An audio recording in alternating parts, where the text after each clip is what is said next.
এবারে শবে বরাতে যেন আমরা আগামী মঙ্গলবার দিবাগত রাত, মানে ৩রা ফেব্রুয়ারি মঙ্গলবার দিবাগত রাত হলো লাইলাতুল বরাত। আপনারা সবাই মন দিয়ে প্রাণ দিয়ে একটা দিনের জন্য সব বাদ দিয়ে আল্লাহর আরাধনায় ইবাদতে থাকেন, আর ক্ষমা চাইবেন। আল্লাহ আমাদের ভুল বেয়াদবি মাফ করুন। ভুল তো আছেই, জানা হোক অজানা হোক, না বুঝে তো ভুলের সীমা নাই। ভুলের জন্য ক্ষমা পাওয়া, নবীজি বলছে আল্লাহ তওবাকারীকে সবচেয়ে বেশি ভালোবাসেন। যারা তওবা করে ক্ষমা চায় তাদেরকে আল্লাহও পছন্দ করেন, আল্লাহ তাদের ভালোবাসেন। সুতরাং আল্লাহ ক্ষমার জন্যই তো ডাকেন।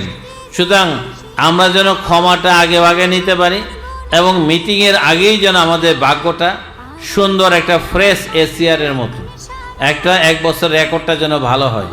আল্লাহ দয়া করে যেন সেই তৌফিক ভিক্ষা দেন। এটা আপনারা করবেন, কি পারবেন তো? তাছাড়া আমাদের এখানে আমরা মাগরিব থেকেই শুরু, ফজরের নামাজের পর আখিরি মোনাজাতের মাধ্যমে সে সারা রাত ব্যাপী প্রোগ্রাম চলবে। কত রাত নির্ঘুম অবস্থা আমরা কাটাই। আল্লাহর জন্য কি একটা রাত স্যাক্রিফাইস করতে পারি না? সুতরাং এটা আল্লাহর জন্য নয়, আমাদের ভাগ্যের জন্য, ভাগ্যের উন্নয়নের জন্য। এই জন্য মন দিয়ে প্রাণ দিয়ে ইবাদত যেন করতে পারেন, আগে থেকে প্রস্তুতি নিয়ে আসবেন। আর বলেন যে হ্যাঁ এই কাজটা সেরা যাব, এটা সেরা যাব, এটা একটা শয়তানের ওয়াসওয়াসা। কাজ তো সারা জীবনই করেন, মৃত্যুর আগ পর্যন্ত কাজ থাকবে। মরে গেলে কিন্তু, মরতে তো আর বলে আসে না, মারা গেলে কিন্তু সব কাজ শেষ, তখন আর কোনো পিছু টান থাকে না, থাকলেও কিছু করার নাই।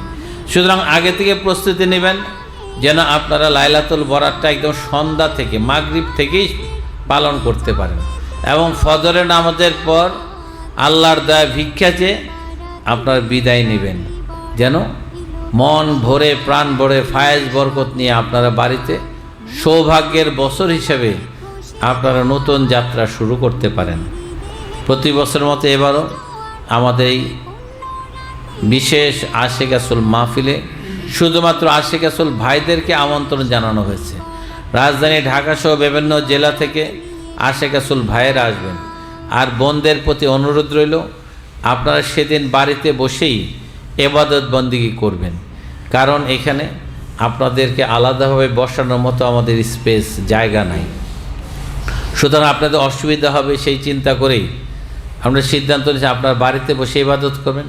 আমরা এখান থেকে আপনাদের জন্য দোয়া করব, আল্লাহ যেন আপনাদেরকেও শবে বরাত, ভাগ্য রজনীর ফায়েজ বরকত রহমত ভিক্ষা দেন।